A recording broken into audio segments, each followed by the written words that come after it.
Hello बच्चों, चलो welcome once again. एक बार फिर से हम लोग लेके आए हैं करंट इलेक्ट्रिसिटी का अपना लेक्चर नंबर 4। उसी पे हम लोग का डिस्कशन है। बेसिकली हम न्यूमेरिकल प्रॉब्लम्स कर रहे हैं करंट एंड इलेक्ट्रिसिटी की, जिसमें ये लेक्चर नंबर हमारा 4 है। इसे में हम लोग आगे बढ़ते हैं। इससे पहले हमारे 3 लेक्चर हो चुके हैं और वही चीजें हम वापस से उसी पैटर्न पर क्वेश्चन प्रॉब्लम प्रैक्टिस कर रहे हैं। पहले थोड़े से कुछ बेसिक चीजें जिनकी हमें जरूरत पड़ रही है या जो वो फॉर्मूले हमें नीडेड है उनकी हम बात करेंगे, देन उनके बाद फिर क्वेश्चन प्रैक्टिस प्रॉब्लम करेंगे यहाँ पर। चलिए, जैसा आप देख रहे हैं करंट इलेक्ट्रिसिटी का न्यूमेरिकल से ये लेक्चर नंबर हमारा 4 है। चलिए फिर स्टार्ट करते हैं। स्टार्ट करने से पहले कुछ बेसिक चीजें जिनकी हमें जरूरत पड़ेगी इस चैप्टर के दौरान, जो भी हम आगे पढ़ेंगे इसमें से, तो कुछ बेसिक ठीक है। इसमें फॉर्मूले इंक्लूडेड रहते हैं, छोटे मोटे कॉन्सेप्ट इंक्लूड रहते हैं। उन्हीं चीजों की हम यहाँ पर पहले बात करते हैं, फिर आगे बढ़ते हैं। ठीक, जैसे आज हम लोग पढ़ने वाले हैं थोड़ा सा रेजिस्टेंस के बारे में, उसकी डिपेंडेंसी के बारे में, किस तरीके से वो डिपेंड करते हैं टेम्परेचर पर, मेनली बेसिक आज हमारा वो है। ठीक है, अच्छा हम लोगों ने इससे पहले कुछ चीजें देख लेते हैं कि क्या क्या चीज हम पहले पढ़ चुके हैं। इसमें से पहली चीज आती है हमारे पास करंट का फॉर्मूला, इलेक्ट्रिक करंट। अगर कहीं पर किसी कंडक्टर में हमारे पास एक करंट फ्लो हो रही है, मान लीजिए कि कोई एक कंडक्टर है जिसका क्रॉस सेक्शनल एरिया ए है, और उसकी लेंथ हमारी है L। इस मटेरियल में कुछ चीजें हैं जिनकी हम बात कर लेते हैं। तो दैट इज सीधे करंट का फॉर्मूला। करंट का फॉर्मूला क्या होता है हमारे पास? NE A VD। ये हमारा करंट का फॉर्मूला बन के आता है, इलेक्ट्रिक करंट का, किसी भी कंडक्टर से फ्लो होने वाले इलेक्ट्रिक करंट का ये फॉर्मूला। अब इसमें टर्म क्या क्या है एक बार हम उनको देख लेते हैं फट से। जिसमें से हमारे पास n क्या है? n इसमें नंबर डेंसिटी है, एक यूनिट वॉल्यूम में कितने इलेक्ट्रॉन्स आ रहे हैं, यही हमारा n होता है। एक यूनिट वॉल्यूम में जितने इलेक्ट्रॉन्स है वो हमारा n हो गया। E is the basic electronic charge. E की वैल्यू आप लोग को याद होनी चाहिए, दैट इज 1.6 इंटू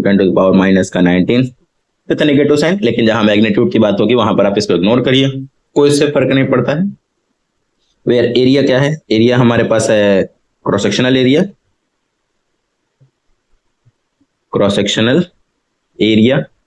और उसके बाद VD सबसे इंपॉर्टेंट है। VD क्या होता है? Drift velocity.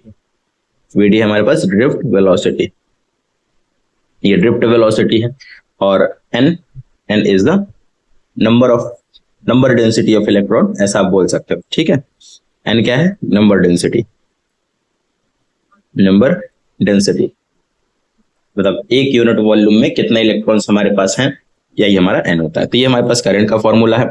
इसके बाद दूसरा फॉर्मूला अपनी बेसिक मतलब जो भी हमारे पास टर्म्स हैं, जितना आप कंडक्टर के अंदर डिटेल में जाएंगे आपको वो पैरामीटर्स डिफाइंड होते चले जाएंगे। तो उस पैरामीटर जो अंदर इंटरनल पैरामीटर्स हैं उनके बेसिस पर आप करंट को बताइए, उनके बेसिस पर आप रेजिस्टेंस को बताइए। तो रेजिस्टेंस भी ऐसे हम लिखते हैं। तो रेजिस्टेंस का फॉर्मूला क्या निकल के आता है? ML NE square A tau. ये हमारे पास रेजिस्टेंस का फॉर्मूला निकल करके आता है। तो कुल मिला के बेसिक में 2 ये फॉर्मूले हम लोग सीखे हैं।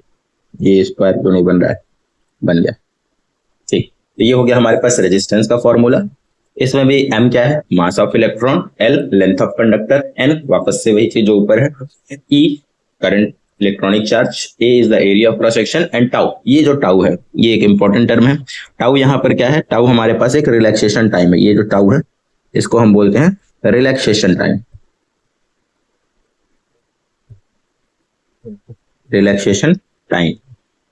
रिलैक्सेशन टाइम मतलब अगर जब कंडक्टर के अंदर करंट फ्लो करती है तो उसमें हमारे इलेक्ट्रॉन कोलिजन करते हैं। जो इमोबाइल्स आयंस हैं जो अपनी जगह पे फिक्स्ड हैं, जिनसे वो फ्री इलेक्ट्रॉन निकला है, तो पूरे लैटिस में वो ढेर सारे इमोबाइल्स आयंस हैं हमारे, जिनकी वजह से जब इलेक्ट्रॉन एक जगह से दूसरी जगह जाएगा तो वो उनके साथ कोलिजन करेगा।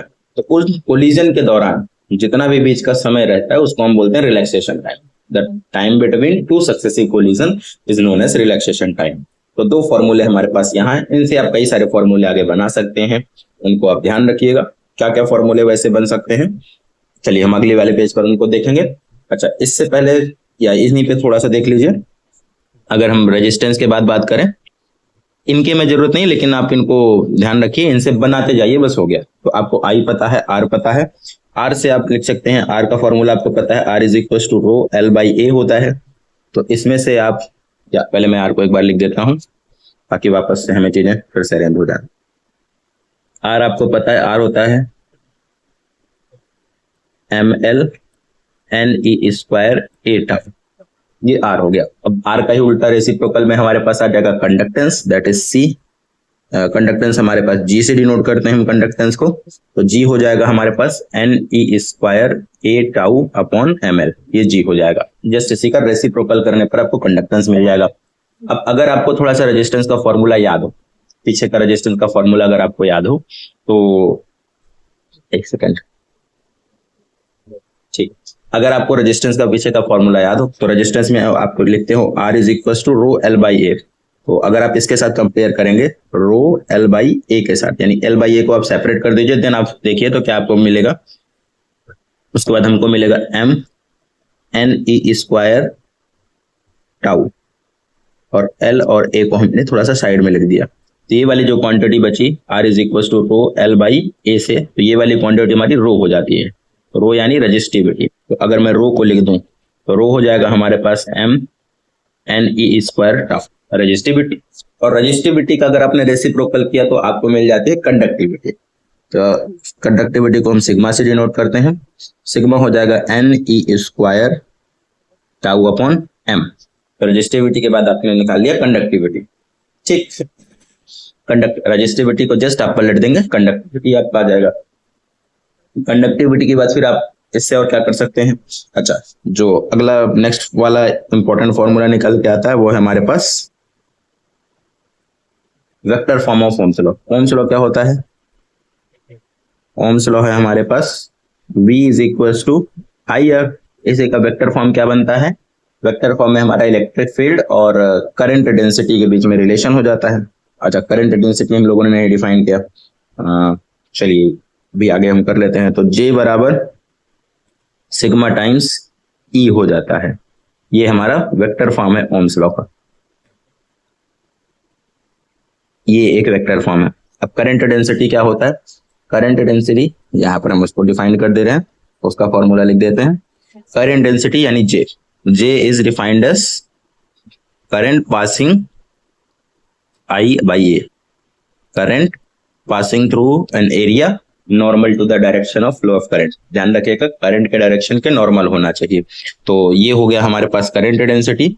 यहाँ से आप करंट डेंसिटी I बाई ए कर लेंगे। अगर मान लीजिए पहले इक्वेशन से अगर आप निकालें फर्स्ट वाले से, तो यहाँ से आपको पता चल जाएगा कि इस A को इधर शिफ्ट कर दीजिए तो NEVD हो जाएगा। तो NEVD हो जाता है हमारे पास, ये हमारे पास करंट डेंसिटी का फॉर्मूला आ गया। इसके बाद अगर हाँ, इसको करंट डेंसिटी को थोड़ा सा और अच्छे में अगर आप लिखना चाहते हैं तो that is nothing but I बराबर, आप ए को इधर लाइए तो J इंटू ए हो जाएगा। बट दरअसल इसमें कुछ चीजें हिडन में है जो कि आपको देखनी चाहिए। यहाँ पर ये J डॉट ए होता है, अगर नॉर्मल हो गया तो cos 90 हो जाता है, और cos 90 की वैल्यू हमारे पास 1 मिल जाती है, 1 या 0, एक सेकंड, और सॉरी, cos नॉर्मल अगर करंट जाएगा तो एरिया वेक्टर की डायरेक्शन में हो जाएगा। अगर हमारे पास करंट इस एरिया से नॉर्मल में जा रहा है I, तो इस एरिया का जो एरिया वेक्टर होगा वो इसी डायरेक्शन में आ जाएगा n कैप, तो दोनों के बीच का एंगल 0 डिग्री हो जाएगा। तो I बराबर JA, ये डायरेक्ट हो जाएगा। इतने ही बेसिक फॉर्मूले हैं हमारे पास, ये आपको पता होने चाहिए। पहला फॉर्मूला एक तो ये आपको ध्यान रखना चाहिए, दूसरा ओम्स लॉ हो गया, तीसरे कुछ हमारे पास यहाँ पर फॉर्मूले हैं। सबसे पहले आप रेजिस्टेंस निकालिए, रेजिस्टेंस से आप कंडक्टेंस बता सकते हैं, कंडक्टेंस के बाद आप रजिस्टिविटी, रजिस्टिविटी के बाद कंडक्टिविटी। इनकी SI यूनिट भी थोड़ी थोड़ी हम लिख लेते हैं। SI यूनिट्स क्या क्या होती हैं, जैसे पहले वाले की SI यूनिट, अगर मैं रेजिस्टेंस की बात करूं तो रेजिस्टेंस की SI यूनिट होती है ओम, ये इसकी SI यूनिट है। कंडक्टेंस का SI यूनिट क्या हो जाएगा, अब भाई रेसिप्रोकल है रेजिस्टेंस का, तो आप जस्ट रेजिस्टेंस का उल्टा कर दीजिए, यानी हमारे पास आ जाएगा ओम इनवर्स, ओम का इनवर्स, या इसी को आप बोल देते हैं माहो, या इसी को आप क्या कहेंगे, साइमन कहेंगे, साइमन, ठीक है। तो S से भी डिनोट कर देते हैं साइमन, इसको एस से डिनोट कर दिया जाता है। हमारे पास ये 3 यूनिट्स हैं, इनमें से कोई भी आप इस्तेमाल कर सकते हैं, चाहे ये कर लीजिए, चाहे माहो कर लीजिए, चाहे साइमन स्क्वेयर कर लीजिए।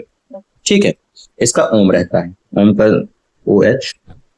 अच्छा, अब आपने रजिस्टिविटी निकाली है, रजिस्टिविटी की होती है ओम मीटर, ओम मीटर। रजिस्टिविटी की जो SI यूनिट होती है वो होती है ओम मीटर। ऐसे ही आप कंडक्टिविटी की निकालेंगे तो ओम इनवर्स मीटर इनवर्स, या इसी को लिख सकते हैं माहो इनवर्स, माहो इनवर्स, और सॉरी इनवर्स मत लगाइए माहो में, माहो तो खुद ही उल्टा हो गया, और इसमें लगा दीजिए मीटर में इनवर्स, और siemens inverse, siemens metre inverse, ऐसे भी लिख सकते हैं। ये हो गई हमारे पास कंडक्टिविटी के SI यूनिट।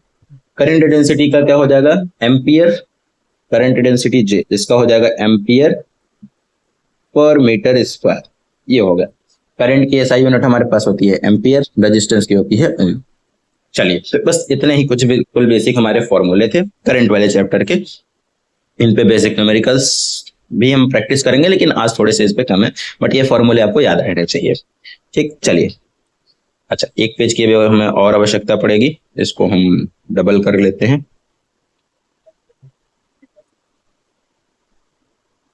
थोड़ा सा हम रेजिस्टेंस के बारे में आ जाते हैं।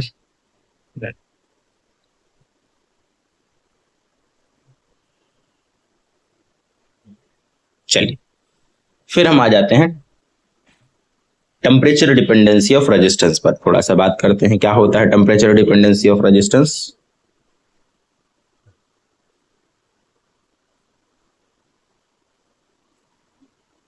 टेम्परेचर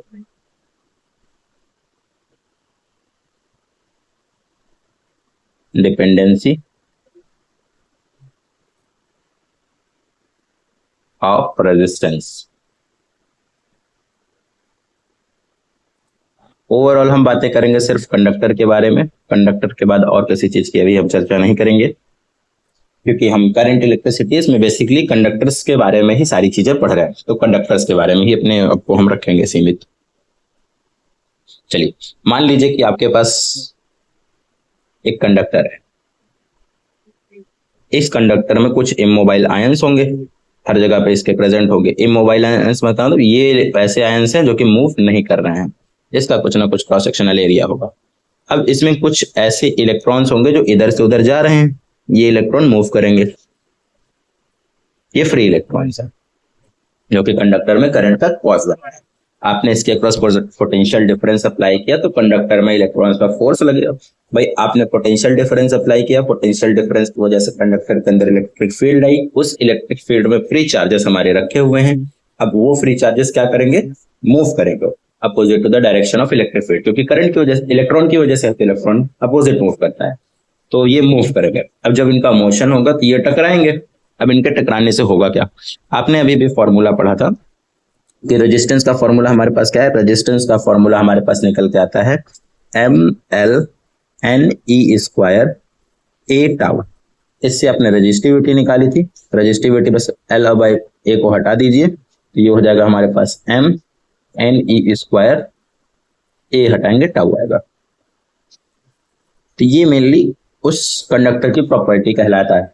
अब इस कोलिजन की वजह से होगा क्या, अब देखिए, पहले अगर मैं टेम्परेचर को बढ़ाऊंगा, अगर मैं टेम्परेचर को बढ़ाऊंगा तो कंडक्टर के अंदर का जो थर्मल मोशन होगा इलेक्ट्रॉन्स का, या वो जो इमोबाइल आयंस हैं जो अपनी जगह पे केवल ऑसिलेट कर रहे हैं, वाइब्रेट कर रहे हैं, इनका ऑसिलेशन का एम्पलीट्यूड फास्ट हो जाएगा, ज्यादा हो जाएगा, फास्ट भी हो जाएगा और ज्यादा बड़ा एम्पलीट्यूड हो जाएगा ऑसिलेशन का। साथ ही साथ जो इलेक्ट्रॉन्स की स्पीड है वो भी बढ़ेगी हल्का सा, थर्मल वेलोसिटी ऑफ इलेक्ट्रॉन जो कि नियरली कितने ऑर्डर की होती है, इनके अगर मैं थर्मल वेलोसिटी की बात करूं तो इसकी ऑर्डर होती है तकरीबन 10⁵ मीटर पर सेकंड की, यानी जो टेम्परेचर की वजह से इनकी वेलोसिटी है, जो रैंडम मोशन इलेक्ट्रॉन करते हैं हमारे, वो वेलोसिटी तकरीबन 10⁵ मीटर पर सेकंड की होती है। लेकिन जो ड्रिफ्ट वेलोसिटी होती है, ड्रिफ्ट वेलोसिटी मतलब जो करंट के लिए जिम्मेदार है, जो ड्रिफ्ट वेलोसिटी हमारी होती है वो में भी ऑर्डर उसका यही होता है 10⁻10 का ऑर्डर का ही रहता है, 1 मीटर पर सेकंड आप बोल सकते हैं, या कभी कभी 0 के ऑर्डर में भी चली जाती है। 0 ऑर्डर मतलब वही कुछ 0.5 मीटर पर सेकंड, इस तरीके का ऑर्डर। ठीक है, तो नियरली अबाउट यही ऑर्डर उनका होता है, ये हम ऑर्डर की बात कर रहे हैं। अब जैसे जैसे आप टेम्परेचर बढ़ाएंगे तो इनकी वेलोसिटी बढ़ेगी, करंट ऑन इमोबाइल आयंस का एम्पलीट्यूड बढ़ेगा, तो कुल मिलाकर के कोलिजन्स की संख्या बढ़ेगी। पहले थोड़े बहुत इलेक्ट्रॉन और इमोबाइल आयंस के बीच में कोलिजन हो रहा था, अब वो कोलिजन की संख्या और बढ़ेगी और जल्दी जल्दी कोलिजन होंगे। अगर कोलिजन जल्दी जल्दी होंगे तो एक पहले इलेक्ट्रॉन जो मेरा 1 घंटे में जाके टकरा रहा था, अब वो मात्र 15-15 मिनट में टकराएगा। यानी जो रिलैक्सेशन टाइम है बिटवीन टू सक्सेसिव कोलिजन, पहले वो देर में टकराता था, इस वजह से उसका रिलैक्सेशन टाइम ज्यादा था। अब वो जल्दी जल्दी कोलिजन होगा तो जो रिलैक्सेशन टाइम बचेगा वो हमारा कम हो जाएगा। अब अगर रिलैक्सेशन टाइम कम हो गया, रिलैक्सेशन टाइम का मतलब टाउ, तो अगर रिलैक्सेशन टाइम कम हो गया इसका मतलब ये नीचे डिनोमिनेटर में है, अगर डिनोमिनेटर की वैल्यू कम करते हो तो ओवरऑल वैल्यू क्या हो जाएगी, बढ़ जाएगी। तो हमारे पास रजिस्टिविटी की वैल्यू बढ़ी मिलेगी। अब अगर रजिस्टिविटी की वैल्यू बढ़ गई तो इसका मतलब फिर रजिस्टेंस भी बढ़ जाएगा, क्योंकि दोनों डायरेक्टली प्रोपोर्शनल होते हैं। तो टेम्परेचर के साथ कंडक्टर का जो रेजिस्टेंस होता है वो इंक्रीज करता है। टेम्परेचर के बढ़ने पर जो कंडक्टर का रेजिस्टेंस रहता है हमारे, वो इंक्रीज करता है एक लिमिट तक। लिमिट तक इन द सेंस अब कंडक्टर पिघल नहीं जाना चाहिए। पता लगे आपने टेम्परेचर इतना ज्यादा बढ़ा दिया कि टेम्परेचर पूरा मेटल ही पिघल गया, तब फिर वो नहीं काम, फिर वहां पर बल्कि रेजिस्टेंस कम हो जाएगा, ज्यादा से ज्यादा मोबिलिटी आ जाएगी वहां पर मटेरियल में, और इलेक्ट्रॉन्स और ज्यादा फ्री होने लगेंगे, एनर्जी आप और ज्यादा सप्लाई कर देंगे। तो फिर वो उस लिमिट के हम अंदर ही बात कर रहे हैं, पिघलने से पहले की बात हो रही। ठीक है, तो आपने क्या देखा भाई, कि अगर मैंने टेम्परेचर मान लीजिए चेंज किया, टेम्परेचर को मैंने बढ़ाया, टेम्परेचर के बढ़ाने से क्या होगा, थर्मल मोशन जो होगा, थर्मल मोशन, थर्मल मोशन क्या होगा इलेक्ट्रॉन का, वो बढ़ेगा, थर्मल वेलोसिटी बढ़ेगी, एम्पलीट्यूड बढ़ेगा इमोबाइल आयंस का, तो थर्मल मोशन उस कंडक्टर के अंदर बढ़ेंगे। थर्मल मोशन के बढ़ने से क्या होगा, कोलिजन फ्रीक्वेंसी बढ़ेगी, कोलिजन फ्रीक्वेंसी बढ़ेगी। चलिए, कोलिजन फ्रीक्वेंसी में इंक्रीमेंट होगा। अगर कोलिजन फ्रीक्वेंसी बढ़ी तो रिलैक्सेशन टाइम क्या हो जाएगा, टाउ हमारा घटेगा। अगर टाउ घट गया तो आप फॉर्मूले में देख रहे हैं टाउ की वैल्यू क्या है, डिनोमिनेटर में है। अगर डिनोमिनेटर की वैल्यू कम होती है तो न्यूमिनेटर अपने आप क्या कर जाएगा, लॉग कर जाएगा, उसको जस्ट बढ़ जाएगा वैल्यू।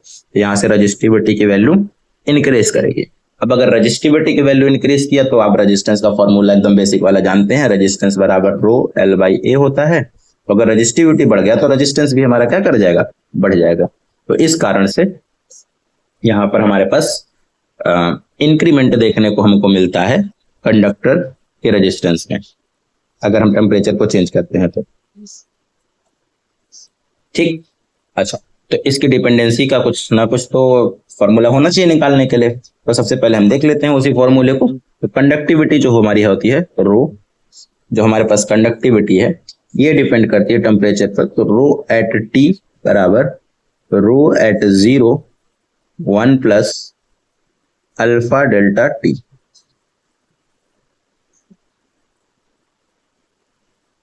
ये रेजिस्टिविटी का फॉर्मूला निकल के आता है, और इसी से आपने बनाया अगर रेजिस्टेंस का, तो रेजिस्टेंस का हमारा आ जाएगा आर टी बराबर, या resistance at T temperature is equal to resistance at 0 degree Celsius 1 plus alpha into delta T.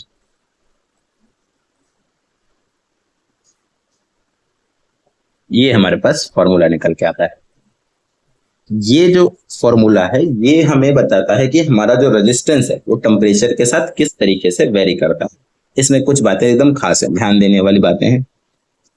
क्या ध्यान देने वाली बातें, ये जो आर टी है, आर टी हमारे पास ये रेजिस्टेंस है, न्यू रेजिस्टेंस है, या एट टेम्परेचर टी है। तो रेजिस्टेंस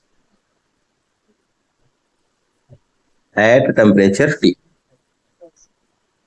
टी टेम्परेचर पर कितना रेजिस्टेंस होगा कंडक्टर का, ये वो है। आर नॉट क्या है, आर नॉट है रेजिस्टेंस एट 0 डिग्री सेल्सियस। ये इंपॉर्टेंट लाइन है आपके लिए, resistance at 0 degree Celsius. 0 degree Celsius पर कंडक्टर का कितना रेजिस्टेंस था, ये वो वैल्यू है। ठीक है, और अल्फा और डेल्टा टी तो आप जानते हैं, delta T is the temperature. यहां पर अगर 0 लिखा है यानी 0 डिग्री सेल्सियस है तो फाइनल टेम्परेचर हम 0 डिग्री ले लिया करेंगे, बाकी ये T2 माइनस T1 होता है। जो डिफरेंस लिया जाएगा टेम्परेचर का ये वही होगा। अल्फा हमारा थर्मल कोएफिशिएंट ऑफ रेजिस्टिविटी जाएगा।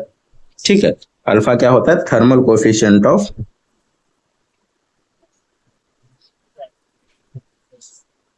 Thermal coefficient of resistivity.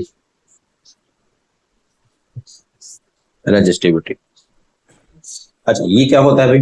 तो मान लीजिए कि 0 डिग्री टेम्परेचर पर आप हैं।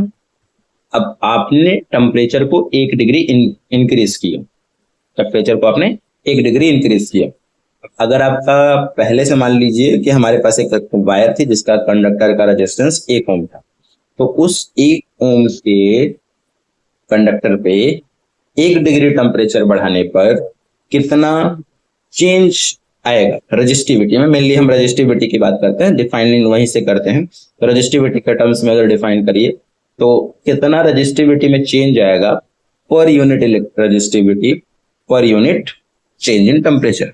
अगर मैं यहां से अल्फा का फॉर्मूला लिखूं इस जगह से, तो यहां से अल्फा आ जाएगा हमारे पास delta rho R t minus R, rho t minus rho naught upon, यहां से आ जाएगा rho naught into delta T. तो change in resistivity per unit rise in temperature. Resistivity में कितना इंक्रीज आया 1 डिग्री टेम्परेचर बढ़ाने पर 1 यूनिट रेजिस्टिविटी का मटेरियल का। इसी को हम बोलते हैं thermal coefficient of conductivity, resistivity.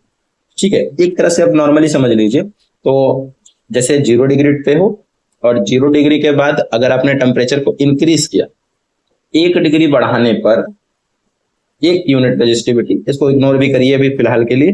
तो 1 डिग्री बढ़ाने पर टेम्परेचर रेजिस्टिविटी में कितना चेंज आएगा, वही हमारा क्या हो जाएगा, अल्फा हो जाएगा।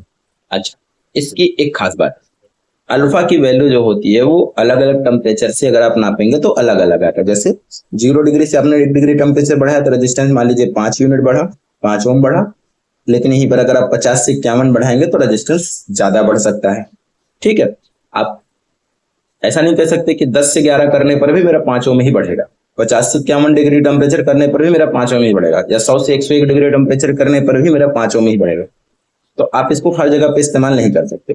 0 डिग्री का अगर नॉर्मली क्वेश्चन में दिया है तो उसको 0 डिग्री ही मान के चलोगे और 0 डिग्री पर ही आप उसको निकालोगे। ठीक है। अच्छा, कभी कभी क्वेश्चन में क्या करते हैं, वो एक एवरेज वैल्यू दे देते हैं। तो अगर कहीं पर ये लिखा है कि जिस भी टेम्परेचर रेंज की अगर यहाँ पर बात हुई है उसमें हमने थर्मल कोफिशिएंट ऑफ कंडक्टिविटी को एवरेज कर रखा है, तो फिर आप इसको इस्तेमाल करिए, कोई प्रॉब्लम नहीं है। एवरेज वैल्यू हो गया तो सीधे आप हर टेम्परेचर के लिए उसको बोल सकते हो, यानी 50 से 51 के लिए भी वही है, 0 से 1 के लिए भी वही है, 10 से 11 के लिए भी वही है। चलिए, इतनी चीजें पता होनी चाहिए। ये वाला पेज हमारे लिए इंपॉर्टेंट है आज के लिए। चलिए आगे बढ़े। चलिए फिर क्वेश्चन पे हम अपने आ जाते हैं, क्वेश्चन प्रैक्टिस को देखते हैं। चलिए पहला सवाल देखिए क्या कह रहा है।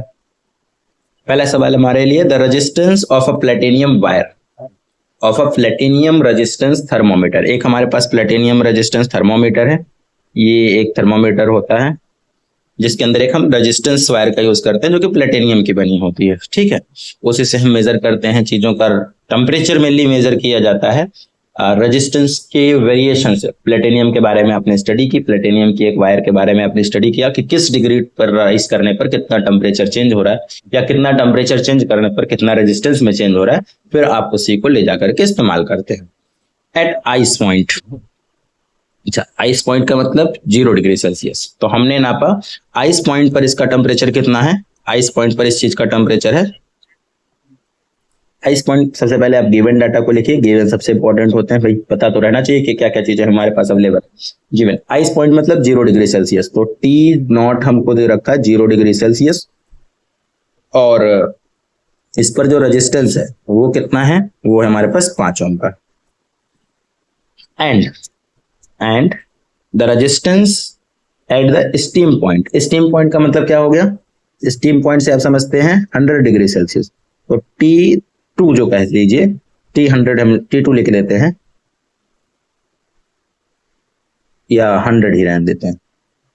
ये हमको 100 डिग्री सेल्सियस दे दिया है, और R उस 100 डिग्री सेल्सियस पर कितना है, R है हमारे पास इस 5.39 ओम। ये रेजिस्टेंस हो गया। फिर क्या कहा गया, थोड़ा सा रीड करिए आप, इंफॉर्मेशन इतनी आपके लिए काफी हो गई है। When the thermometer is inserted in a hot bath, आपने इसको एक गर्म पानी में डाल दिया, then the resistance of the platinum wire is 5.975। Then अगर आपने इसको एक हार्ड बात पे डाल दिया, इसका टेम्परेचर हमें नहीं पता, तो ये टेम्परेचर हमें नहीं पता है कितना डिग्री सेल्सियस है, लेकिन इस पर जो रेजिस्टेंस है, तो रेजिस्टेंस एट टेम्परेचर T, उस हार्ड बात का जितना भी टेम्परेचर होगा उसका कितना हो गया 5.975। Calculate the temperature of the bath. तो यहां पर आपने इसको एक हार्ड बात में रखा, इस जगह पर आपको टेम्परेचर नहीं पता था।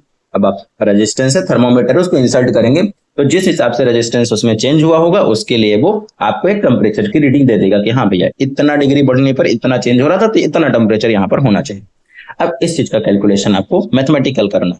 अब थर्मोमीटर लगाओगे डायरेक्ट आंसर तो बता ही देगा, लेकिन इसकी मैथमेटिकल रीडिंग निकाल के देखो कि अपने हिसाब से किस तरीके से वो थर्मोमीटर हमारा काम कर रहा है, उसके अंदर क्या क्या चीजें चेंज हो रही हैं, उसके हिसाब से हम देखते हैं।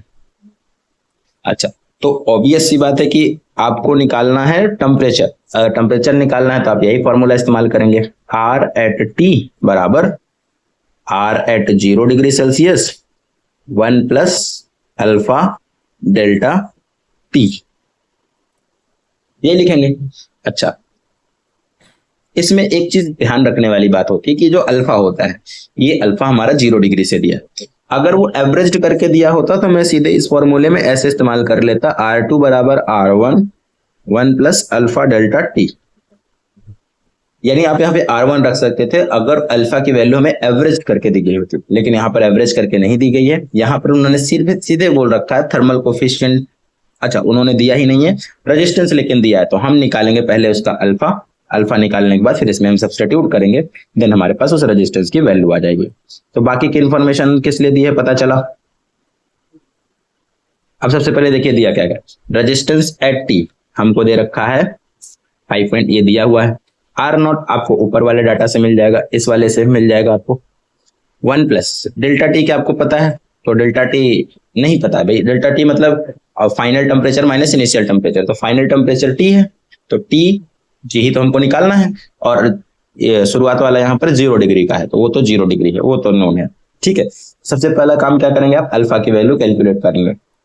ये यहाँ से आप थोड़ी सी वैल्यूज को पुट कर दीजिए, आपको कुछ अल्फा का सब्स्टिट्यूशन, पहले अल्फा फाइंड करते हैं फिर आगे बढ़ते हैं। तो अल्फा कैसे निकालेंगे, तो अल्फा फाइंड करने के लिए आप यूज करिए R एट T, आपको फॉर्मूला पता है, तो अगर मैं 100 डिग्री सेल्सियस वाले के लिए लिखूंगा तो R एट T बराबर R at 0 1 plus alpha delta T।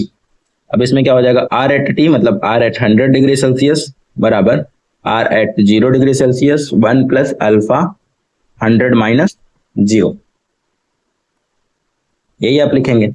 अब यहां से आप सॉल्व कर लीजिए, तो R एट T कितना है, 100 डिग्री सेल्सियस पर कितना है 5.39 इज इक्वल टू, यहाँ पर RT कितना है 5 है, सॉरी R0 कितना है 5, 0 डिग्री सेल्सियस का टेम्परेचर रेजिस्टेंस लिखेंगे 1 प्लस अल्फा की वैल्यू कितनी है, अल्फा हमें फाइंड ही करना है, और इंटू 100 हो जाएगा ये।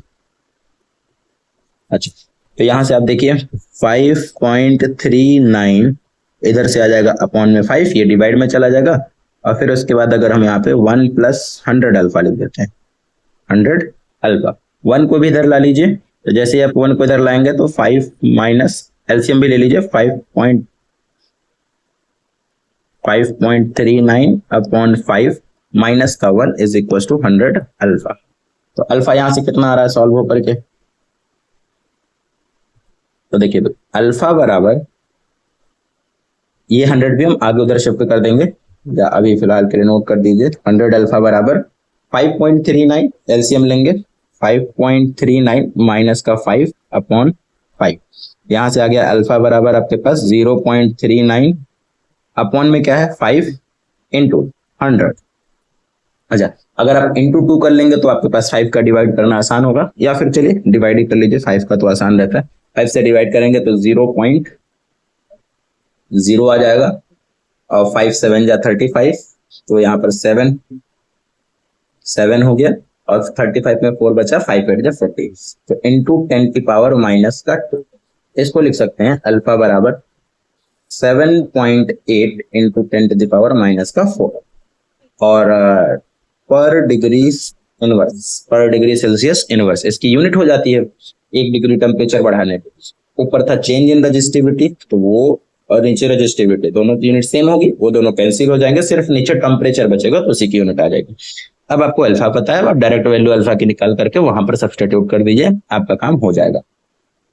चलिए, तो क्या है आरटी की वैल्यू, तो हमें रेजिस्टेंस एट टी डिग्री पर पता है 5.975 is equal to R at 0 degree Celsius. ध्यान रखिएगा 0 डिग्री सेल्सियस वाला ही रखना है, अल्फा की वैल्यू अभी जो आपने निकाली है वो 0 डिग्री सेल्सियस की ही है, ठीक है। यहाँ और किसी को रख के आप नहीं सॉल्व कर सकते हो। आर एट 0 डिग्री सेल्सियस कितना है, 5 ओम है, यहाँ पर 5 हो गया। 1 प्लस अल्फा की वैल्यू अभी आपने निकाली है, कितना आया है अल्फा की वैल्यू 7.8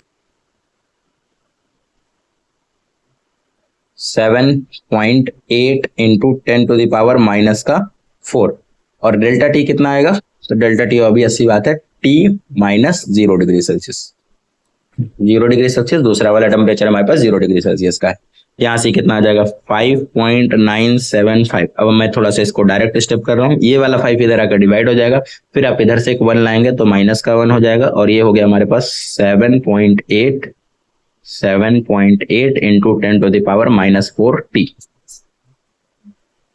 इसको आप सॉल्व करिए, तो जैसे आप एलसीएम लेके घटाएंगे तो 5.975 upon 5 minus 5 is equal to, अच्छा इसको आप घटाइए 7.8 इंटू 10⁻⁻⁴ टी। ये वाली वैल्यू आप सॉल्व करेंगे तो ये 0.975 हो जाएगा। इसको मैं डायरेक्ट यहाँ पर लिख देता हूँ 0.975 हो जाएगा। जैसे 0.975 हो गया, अब आप इसको इधर लाइए बाकी टर्म्स को और काट पीट कर दीजिए। ये हो गया हमारे पास 0.975 अपॉन में है 5 इंटू 7.8 और ये 10⁻⁻⁴ into 10⁻⁻⁴ is equal to T. अब ये जस्ट एक सिंपल सी कैलकुलेशन, इसको आप सॉल्व करेंगे आपके पास आपका आंसर आ जाएगा। क्या इसको सॉल्व करेंगे भाई, तो सबसे बेटर होगा कि आप इसमें पहले 5 से इसको डिवाइड कर लीजिए, फिर 7.8 से उसको करिएगा। तो 5 से इसको डिवाइड करेंगे, 5 से कितना हो जाएगा, तो ये हो जाएगा 0.5 1 जा 5, 4 बचा 4 7 47, 5 9 जा 45, 2 5 5 5 जा 25, यहाँ से आ गया। अब आपके पास 7.8 इंटू 10 की पावर ऊपर जाके +4 हो जाएगा इज इक्वल टू टी। अब 78 से आप 0.195 को कट करिए, 7.8 है, रफली इसको 8 मान के अगर चलिए, भी अगर 8 मान के चलेंगे तो 8 मानने से कितना आएगा, 8 2 जा 16, 0.02 रफली पहले एस्टिमेट कर लीजिए। अगर इसको 8 मान करके आप कैलकुलेट करेंगे तो 0.02 16 हो गया था, 16 के बाद इधर बचा 4 5 8 5 40, तकरीबन 5 और वापस से 5, 8 मान के चलेंगे तो आपके पास आएगा 0.2555।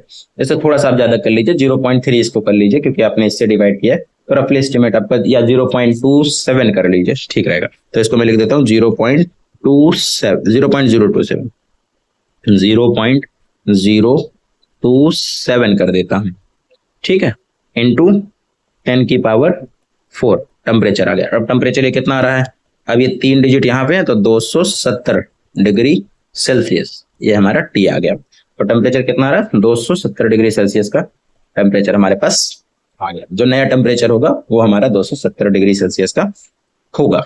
हाँ, एस्टिमेट जस्ट थोड़ा सा रफ, मतलब अप्रॉक्स वैल्यू है, 1-2 डिग्री 2-4 डिग्री इधर उधर हुआ होगा, बस हो गया। तो 270 डिग्री सेल्सियस हमारे पास आंसर आ गया।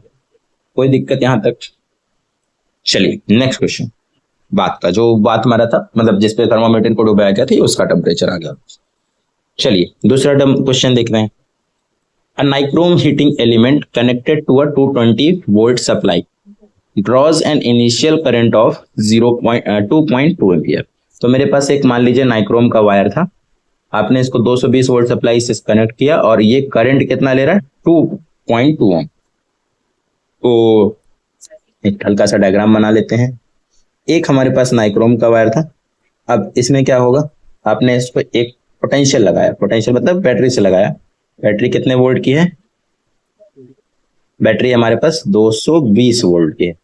तो शुरू में ये कितना करंट लेता है, यहाँ से शुरू में ये हमारे पास करंट लेता है 2.2 एम्पियर की करंट वो ले रहा है, 2.2 एम्पियर की करंट वो हमसे ले रहा है। ठीक है, ये हो गई उसकी इनिशियल कंडीशन। अच्छा, बाद की सिचुएशन क्या है, बाद की सिचुएशन क्या है उसको देखते हैं थोड़ा सा। Which settles down after the few second, और फिर धीरे धीरे क्या होता है, ये वैल्यूज अपने आप को सेटल करती है। इसका मतलब ये चेंज हो रही थी, जब जैसे तुमने उसमें लगाया तो 2.2 होने के बाद फिर इसमें कुछ थोड़ा बहुत फ्लक्चुएशन देखने को मिला, few second to an steady value of 2 ampere. फिर धीरे धीरे करते करते ये वैल्यू सेट होकर के आई की कितनी हो गई है, 2 एम्पियर तक आकर गई है। जैसे ही आपने लगाया तो 2.2 एम्पियर बता रहा था, और जब आपने थोड़ी देर उसके बाद उसको किया तो सेटल धीरे धीरे कम होते होते कहाँ तक सेट हो गया, 2 एम्पियर तक सेट हो गया। Find the steady temperature of the heating element, यानी आपको इस एलिमेंट का टेम्परेचर बताना है। यहाँ वाला टेम्परेचर आपका इनिशियल हो गया T1, यहाँ वाला टेम्परेचर आपका T2 हो गया। And the average temperature coefficient of the resistance of nichrome, देखिए यहाँ पर आपको एवरेज दे दिया है। अगर उन्होंने नोट करके लिख लीजिएगा, अगर एवरेज है, इफ अल्फा इज एवरेज्ड, तो आप इसको इस्तेमाल कर सकते हो जिस भी टेम्परेचर रेंज में वो इन्वॉल्वमेंट है वहां से। आप इस इनिशियल वाले को जो भी टेम्परेचर स्टार्टिंग का दिया इनिशियल मान लीजिए, जो भी फाइनल दिया तो उसको दूसरा मान लीजिए। तो you can use it in the involve temperature range, ठीक है, क्योंकि एवरेज करके दे दिया। अब हर जगह वो वैल्यू थोड़ी थोड़ी अलग होती है, तो हर एक टेम्परेचर पर वो उन्होंने क्या किया, उसको एवरेज करके दे दिया कि हाँ on an average 1 degree Celsius बढ़ाने पर इतना आपके रेजिस्टिविटी में चेंज आएगा या इतना आपके रेजिस्टेंस में चेंज आएगा, तो उसको उन्होंने एवरेज कर दिया है। तो आप इसको यहाँ से कैलकुलेट डायरेक्टली कर सकते हैं, फिर आपको 0 डिग्री वाला अल्फा कैलकुलेट करने की जरूरत नहीं है। ठीक है, अच्छा क्वेश्चन क्या था, पहले जब आपने T1 कुछ रूम टेम्परेचर रहा होगा, element connected to supply draws an initial current of which settles down after the few second to steady state. Find the steady temperature of the heating element, the room temperature is 30 degree Celsius. तो यहाँ पर इसका अच्छा room temperature अगर 30 degree Celsius है, इसका मतलब room में जितनी भी चीजें हैं इन सभी का टेम्परेचर, अगर आप बाहर से एनर्जी नहीं सप्लाई कर रहे हो कहीं से, तो इन सब चीजों का टेम्परेचर कितना हो जाएगा, 30 डिग्री सेल्सियस। तो हमारे पास T1 की वैल्यू हो गई 30 डिग्री सेल्सियस, T2 की वैल्यू चेंज होगी, है तो रूम टेम्परेचर पर ही, लेकिन आप थोड़ा सा ध्यान दीजिए तो हुआ क्या है, केस क्या है हमारे पास, क्वेश्चन में क्या करा, एवरेज रोबोट, ठीक है, वहां तक काम। अच्छा, अब अगर मान लीजिए आपके घर में कोई एक हीटर है, हीटर में आपने करंट पास कराना शुरू किया, तो जैसे ही आपने करंट पास कराना शुरू किया तो वो तो रूम टेम्परेचर पर ही रहा होगा, तो उसका कुछ ना कुछ रेजिस्टेंस है। अब रूम टेम्परेचर पर जितना रेजिस्टेंस है वो है हमारा 30 डिग्री सेल्सियस पर। जब हमने देखा तो पोटेंशियल हमने दिया, अगर V की वैल्यू हमने दी है 220 वोल्ट, तो करंट हमारी जा रही है 2.2। लेकिन अब देखिए आपने हीटिंग एलिमेंट है वो, तो धीरे धीरे क्या करेगा, वो हीट करेगा। अगर हीट करेगा तो इस हीटिंग एलिमेंट का टेम्परेचर क्या करेगा, रेस करेगा, भाई इसका टेम्परेचर बढ़ेगा। अब इसका टेम्परेचर बढ़ेगा, अब आपको पता है टेम्परेचर के बढ़ने के साथ रेजिस्टेंस बढ़ता है, तो ऑब्वियस सी बात है इसका रेजिस्टेंस बढ़ेगा। अब इसका रेजिस्टेंस बढ़ेगा तो करंट कम हो जाएगी। तो पहले करंट 2.2 एम्पियर शुरू में जा रही थी, लेकिन जैसे जैसे उसका रेजिस्टेंस बढ़ा तो धीरे धीरे करंट क्या हो रही है, कम हो रही है। तो हमको वही बताना है कि दूसरा वाला टेम्परेचर आखिर कितना है। तो सबसे पहला काम आप करिए, आप रेजिस्टेंस निकाल लीजिए। तो यहाँ का रेजिस्टेंस क्या आ जाएगा, सबसे पहले R1 कैलकुलेट करिए। R1 हो जाएगा हमारे पास, R का फॉर्मूला क्या होता है, V by R, V Ohm's law use करिए, V इक्वल टू IR से V बाई I कर देंगे तो आपको आ जाएगा करंट, उस जगह का रेजिस्टेंस। तो पहले था पोटेंशियल 220 वोल्ट आपने लगाया था, करंट जा रही थी 2.2 पे, तो पॉइंट हटाएंगे, एक जीरो लगाएगा, फिर 22 से कट करेंगे तो 100। R1 की वैल्यू आ गई हमारे पास 100 वोल्ट। सिमिलरली आप R2 की वैल्यू निकालिए, करंट दिया है, वोल्टेज दिया है, यहाँ पर भी आपको V की वैल्यू प्रोवाइडेड है, यहाँ से भी आप निकाल सकते हैं।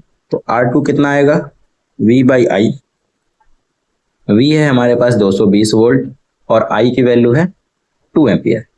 इसको कट कर दीजिए, जैसे आप कट करेंगे तो ये आ जाएगा हमारे पास 110 ओम। तो R2 आ गया हमारे पास 110 ओम।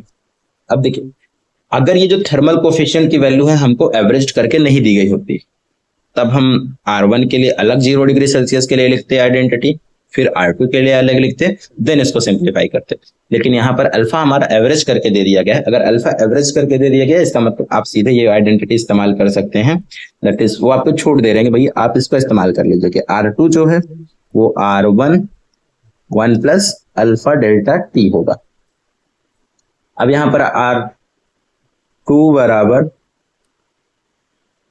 R1 1 plus alpha T2 minus T1 कर सकते हो, कोई इसमें प्रॉब्लम नहीं है। अगर वो एवरेज करके हमको नहीं देते तो फिर हमको पहले हम 0 डिग्री सेल्सियस पे जाते हैं, 0 डिग्री सेल्सियस के साथ निकालते, फिर उसके बाद हम T2 पे आते हैं, क्योंकि फिर R0 हमें निकालना पड़ता है कि रेजिस्टेंस 0 डिग्री सेल्सियस पर कितना था कंडक्टर का, वो निकालते देन फिर यहाँ पर आते हैं। चलिए अब इसमें बस वैल्यूज आपसे डायरेक्ट पुट करिए। तो R2 है हमारे पास, सेकंड कंडीशन का रेजिस्टेंस है 110 ओम, शुरुआत की कंडीशन का है 100 ओम पहले वाली सिचुएशन का, और फिर 1 प्लस अल्फा की वैल्यू उन्होंने दी है, चलिए उसको हम पुट कर देंगे अभी, अल्फा और डेल्टा टी कितना आ जाएगा, तो T माइनस 30 डिग्री सेल्सियस। यहां से आप निकाल लीजिए तो 1 0 से 1 0 कट जाएगा, 11/10 और एक 1 उधर से आएगा -1 is equal to alpha times T minus 30। यहां से आप लिख सकते हैं 1/10 अल्फा is equal to T minus 30। अब यहां से अल्फा की वैल्यू पुट कर दीजिए। अल्फा की वैल्यू जैसे ही आप पुट करेंगे तो 1/10 इन अल्फा की वैल्यू आपको दिया 1.7 इंटू 10 टू द पावर -4, तो ये हो गया हमारे पास 1/17 इंटू 10 की power 4 is equal to T minus 30 degree Celsius. अब 1/17 कितना होता है, तो इसकी वैल्यू बस जरा सा आप सॉल्व कर दीजिए, आपके पास आंसर आ जाएगा। 1/17 का मतलब हो गया, 1/17 का मतलब कितना होगा भाई, आपने लगाया एक 0 या 100, इसको लिख लीजिए, यहाँ से 100 ले लीजिए upon 17 into 10 to the power. अब 100 से डिवाइड करेंगे तो 17 64 17 5 85 17 6 102, तो रफली 6 टाइम्स जाने से बचा है थोड़ा सा, तो 5.17 5 85 बच गया कितना 15। अब आप इसमें एक 0 लगाएंगे, 17 6 17 5 85 17 6 102 17 7 119 17 8 126 36 17 9 153 153 से पहले थोड़ा सा आ जाइए, 17 9 यानी 8 9 यहाँ पर आप कर लीजिए, 8 रफली 5 कर लीजिए इंटू 10 टू द पावर 2। हम थोड़ा सा यहाँ पर अप्रोक्सीमेट यूज कर रहे हैं डिवीजन को, ठीक है, यहाँ से आ जाएगा T माइनस 30 डिग्री। अच्छा ये हो जाएगा आपके पास 585 is equal to T minus 30 degree, 30 इधर ला के ऐड कर दीजिए, ये हो जाएगा कुछ 600, 30 ऐड करेंगे तो 615 डिग्री सेल्सियस बराबर T। तो नियर अबाउट आंसर हमारा 615 के आसपास आ जाएगा, इतना आप एस्टिमेट करके चलिए सर, ठीक है। तो जो फाइनल टेम्परेचर होगा उस नाइक्रोम वायर का यहाँ पर आ जाएगा 615 डिग्री सेल्सियस, 615 डिग्री सेल्सियस, इस टेम्परेचर के आसपास वैल्यू हमारी वहां पर आ जाएगी। चलिए नेक्स्ट आंसर पे आते हैं, ये भी एनसीईआरटी प्रॉब्लम है हमारा। An electric toaster uses nichrome, एक इलेक्ट्रिक टोस्टर है। अब टोस्टर के बारे में भी आपको पता है, भाई टोस्टर है तो उसमें आप टोस्ट डालेंगे तो उसको गर्म कर देता है। अब गर्म कैसे करेगा, उसमें एक हीटिंग एलिमेंट लगा होता है, हीटिंग एलिमेंट जैसे आपके प्रेस में लगा होता है, हीटर में लगा होता है, तो जस्ट उसी में भी एक हीटिंग एलिमेंट हमारा लगा होता है। अच्छा रेजिस्टेंस सबका चेंज होता है, यानी जैसे आप प्रेस लगाएंगे, प्रेस का भी रेजिस्टेंस चेंज होगा, तो पहले शुरुआत में करंट ज्यादा लेगा, फिर धीरे से कम कर देगा थोड़ा सा। फिर ऐसे ही आपके पास हीटर वगैरह हो गया, हीटर के बाद फिर आप जानते हैं आपके पास जैसे ये टोस्टर हो गया, जितने भी आपके हीटिंग एलिमेंट है जो आपको हीट कर रहे हैं, उनका एलिमेंट हीट हो रहा है, जो भी जिसमें भी करंट फ्लो हो रही है, उन सब का रेजिस्टेंस चेंज होता है, ठीक है। ऐसे ही हमारे पास एक इलेक्ट्रिक टोस्टर है। अब इसके बारे में क्या है, an electric toaster uses nichrome, ये नाइक्रोम का एलॉय नाइक्रोम वायर यूज करता है, जिसका निकल और क्रोमियम का एलॉय है, for its heating element. When a negligible small current pass through it, its resistance at room temperature is 27 degree Celsius is found to be 75.3। तो पहली इंफॉर्मेशन क्या आपको गिवन है, ठीक है, जो इसका की रूम टेम्परेचर है। अब रूम टेम्परेचर उन्होंने कितना दे रखा है 27 डिग्री सेल्सियस, तो 27 डिग्री सेल्सियस। तो T1 आप कह सकते हो 27 डिग्री सेल्सियस है। T1 हमारा 27 डिग्री सेल्सियस हो गया। अच्छा, अब T1 पर टेम्परेचर कितना है, तो R1 या 27 ही लिख सकते हो जिसमें आपको इजी पड़े। मैं R1 लिख रहा हूं। तो यहाँ पर हो गया हमारे पास 75.3 ohm. When the toaster is connected to 230 volt supply. अच्छा, जब इसको आपने 230 वोल्ट सप्लाई से कनेक्ट किया, मतलब फिर से वापस से आप कुछ ऐसा ही सिनेरियो सोचिए कि आपने इस टोस्टर एक एलिमेंट लगा हुआ है जिसका कुछ ना कुछ रेजिस्टेंस होगा, आपने इसको एक बैटरी से कनेक्ट किया। तो जैसे ही आपने इसको 230 वोल्ट की सप्लाई से कनेक्ट किया, then the current settles after a few steady state value of 2.68। तो ऑब्वियस सी बात है, इसका टेम्परेचर क्या हुआ होगा, इसका टेम्परेचर हमारा राइज हुआ होगा। तो T2 हमें पता नहीं है, और राइज होने के बाद इसका जो करंट है, सर उन्होंने करंट में ही डाटा दे रखा है, तो जो करंट है वो सेटल डाउन होती है 2.68 पर। 2.68 एम्पियर पर सेटल डाउन हो जाती है। बस इतना इंफॉर्मेशन आपको दिया है। अच्छा ठीक है, पहली सिचुएशन के लिए तो उन्होंने टेम्परेचर भी दे दिया है, रेजिस्टेंस भी दे दिया है, भैया रूम टेम्परेचर पर इतना रेजिस्टेंस है, लेकिन दूसरे के लिए उन्होंने सर्किट बना के थोड़ा सा आपको कैलकुलेशन एक रेजिस्टेंस की करा दी है। यानी आप रेजिस्टेंस, ओम्स लॉ पता होगा तो रेजिस्टेंस निकाल लोगे, ओम्स लॉ नहीं पता तो रेजिस्टेंस बस फिर से रुक जाएगा। तो ओम्स लॉ जानना जरूरी है भाई। और यहाँ पर उन्होंने कह दिया था temperature coefficient of the resistance of nichrome average over, ये शब्द यहाँ पर इंपॉर्टेंट है। यहाँ पर भी हमें क्या करके दे रखा है, उन्होंने एवरेज ओवर करके दिया है। अगर एवरेज ओवर करके दिया है इसका मतलब आप इसमें डायरेक्ट यूज कर सकते हो, इस वाले से इस वाले में आप डायरेक्ट आ सकते हो। अदरवाइज थोड़ी सी समस्या रहेगी, पहले आपको 0 डिग्री सेल्सियस पर रेजिस्टेंस निकालना पड़ता, फिर आप यहाँ पर आते हैं। तो एवरेज ओवर दे दिया तब तो उतनी दिक्कत ही नहीं। सबसे पहला काम करिए, आप रेजिस्टेंस निकालिए। तो रेजिस्टेंस एट सेकंड टेम्परेचर, तो सेकंड टेम्परेचर पर रेजिस्टेंस कितना आएगा, रेजिस्टेंस का फॉर्मूला आपको पता है, resistance is equal to V by I होता है। Resistance is equal to V by I. तो रेजिस्टेंस V बाई आई, यानी यहां से आपके पास हो जाएगा V है 230 वोल्ट अपॉन 2.68।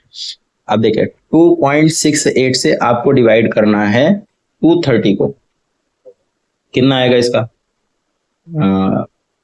या हम ऐसे ही लेके चले, डिवाइड कर लेते हैं थोड़ा सा। हाँ, अब है तो थोड़ा सा मुश्किल, आप इसको 2.5 तकरीबन 0.9 लेके चलें।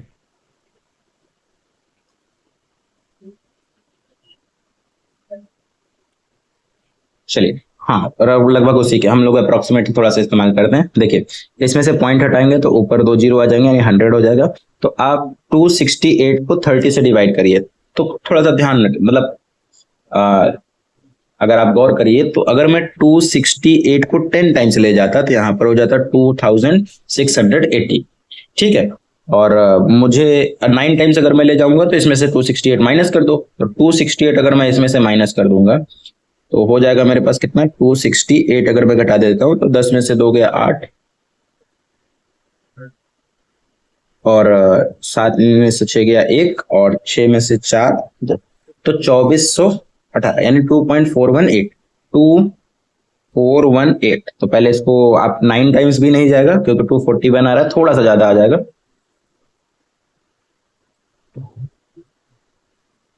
कट करिए 8.7 आप लेके चलिए, 8 पॉइंट क्यों पॉइंट हटा दिया था तो 0.8 में आएगा, 0.8। 241 आ रहा है, वहां पर 30 है, तो बस 10 का अंतर है, जबकि 268 बहुत बड़ा अंतर होता है। तो 2.88 ले लीजिए, बल्कि वो ठीक रहेगा आपके लिए। ठीक है, N2 में कितना है 100, तो यहाँ पर आ गया हमारे पास 88। ये टेम्परेचर हमारे पास कितना हो गया 88। हम ये थोड़ा सा यहाँ पर रफ कैलकुलेशन यूज कर रहे हैं, एग्जैक्ट 88। ये दूसरा टेम्परेचर हो गया, ठीक है। अब आप सॉल्यूशन कर लीजिए, हो गया। चलिए अब देखिए, उन्होंने एवरेज ओवर टेम्परेचर बोल रखा है, यानी आप सीधे इस्तेमाल कर सकते हैं, कोई प्रॉब्लम नहीं होगा। R2 बराबर R1 1 plus alpha delta T। अब यहाँ पर R2 बराबर R1 1 प्लस अल्फा। अब यहाँ पर टेम्परेचर आप T2 माइनस T1 का इस्तेमाल करो, कोई प्रॉब्लम नहीं होगा। तो R2 कितना है, दैट इज 88, और R1 कितना है, दैट इज 75.3। एक 1 उधर से आएगा, इज इक्वल टू 1 प्लस, ये R1 नीचे ला लिया हमने, 1 प्लस अल्फा, अल्फा की वैल्यू जो होगी आगे चलकर पुट कर देंगे, अल्फा T2 माइनस T1 कितना है 27 डिग्री सेल्सियस। आप डायरेक्ट इस्तेमाल कर सकते हो, फिर आपको 0 डिग्री पर जाने की जरूरत नहीं। यहाँ से इसको कट करेंगे तो ये 1 पॉइंट समथिंग आएगा। अब 1 पॉइंट ये कितना आएगा भाई 75 से ही आप डिवाइड करिए, तो ये हो गया हमारे पास 1 पॉइंट। अब अगर मैं 88, इन दोनों का डिफरेंस कितना है 75 में से अगर आप 88 को माइनस करेंगे तो 8 उधर से 5 इधर 13, 130 आप मानिए, 130 को 75 से डिवाइड करेंगे, 75 टू हो जाता है हमारे पास, तो 2 टाइम्स भी नहीं जाएगा, तो 15 मैं इसको कर ले रहा हूँ, इज इक्वल्स टू 1 को इधर लाएंगे तो ये माइनस में हो जाएगा, माइनस का 1 is equals to alpha 1.70 into 10 to the power minus का 4 T2 माइनस 27। ठीक है, तो यहां से आ गया हमारे पास 0.15 अपॉन में 1.07 और 1.7 into 10 to the power minus का 4, दैट इज T2 माइनस 27। हाँ, एक चीज ध्यान रखिएगा, जब भी आप डिवाइड और मल्टीप्लाई में अप्रोक्सीमेट यूज करते हैं तो इसमें डिफरेंस बहुत ज्यादा आ जाता है। प्लस माइनस में यूज करिए कोई प्रॉब्लम नहीं, लेकिन अगर आप मल्टीप्लाई डिवाइड में यूज करते हैं तो डिफरेंस काफी ज्यादा रहता है, तो थोड़ा बहुत आंसर हमारा मेन आंसर से फ्लक्चुएट जरूर कर सकता है, लेकिन वो कैलकुलेशन पर डिपेंड है। आप थोड़ा ध्यान से करेंगे तो फिर वो आप उस फ्लक्चुएशन को कंट्रोल कर सकते हैं कि कितना हम वैल्यूज को कम ज्यादा कर रहे हैं, उस हिसाब से अपने आप को प्रिपेयर करिए उसमें। इसको आप कट करेंगे तो पॉइंट हटाया, इधर से पॉइंट हटाया, उधर 2 डिजिट थे, नीचे एक 0 लग जाएगा, मैं उसको एक 10 मल्टीप्लाई कर देता हूं नीचे साइड, तो मेरे पास 15 से 17 डिवाइड करने को होगा तो आसान होगा। तो 15 से 17 मैंने डिवाइड किया, 15 से 17 को जब भाई आप डिवाइड करेंगे तो पहले तो 0 पॉइंट और 8, क्योंकि 9 टाइम्स में जाएगा 153, और ये हो गया 8 9, लगभग इतना ही रख लीजिए, 8 9 और इंटू 10 की पावर, यहाँ नीचे से देखिए 10 की पावर 1 यहाँ पे है, -4 यहाँ पे, ये -3 हो जाएगा, और -3 को जैसे आप ऊपर शिफ्ट करेंगे तो प्लस का 3 हो जाएगा। ये मेरे पास आ रहा है 890 बराबर T2 माइनस 27, ये 27 इधर आके ऐड हो जाएगा, यानी आपको T2 की वैल्यू मिल जाएगी, दैट इज ऐड कर दीजिए दोनों को, अगर आप ऐड करेंगे तो ये तकरीबन 917 डिग्री सेल्सियस के आसपास आपका आंसर है। ठीक, कैलकुलेशन अप्रोक्सीमेट करके ही करिए, या कैलकुलेटर को इस्तेमाल थोड़ा सा कम ही करिए, क्योंकि एग्जाम में कैलकुलेटर रहेगा नहीं आपके पास, आईसीएसई बोर्ड है नहीं, सीबीएसई है, तो यही रहेगा, बाकी आप अप्रोक्सीमेट आंसर थोड़े बहुत निकाल सकते हैं। अच्छा, ये धीरे धीरे प्रैक्टिस के साथ आपके इंप्रूव होता जाएगा उनका रिजल्ट। चलिए आगे बढ़े, चलिए अगला क्वेश्चन देखते हैं। अब इसमें रीड करिए, the resistance of a coil, एक कॉइल है जिसका रेजिस्टेंस है, प्लेटिनियम रेजिस्टेंस थर्मोमीटर है eight 0 degree Celsius. So T temperature given लिख लीजिए सबसे पहले, तो गिवन में क्या क्या चीजें दी हैं, टी एट 0 डिग्री सेल्सियस, पहला टेम्परेचर क्या है 0 डिग्री सेल्सियस ही हमको दे रखा है, 0 डिग्री सेल्सियस पर कितना है रेजिस्टेंस, आर नॉट कितना है 3 ओम का है, एंड 100 डिग्री सेल्सियस इज, और जो T एट 100 डिग्री सेल्सियस है, T2 जिसको आप कहेंगे, वो हमारा दे रखा है हमको 3.75, R2 जो है वो हमारे पास है 3.75 ओम का। It's resistance at unknown temperature is measured to be 3.15। तो एक किसी अननोन टेम्परेचर की बात हो रही है, यानी T3 जो कि हमें नहीं पता है, उस जगह पर इसका टेम्परेचर है, इसका रेजिस्टेंस है, सॉरी इसका जो रेजिस्टेंस है वो हमको दे रखा है 3.15।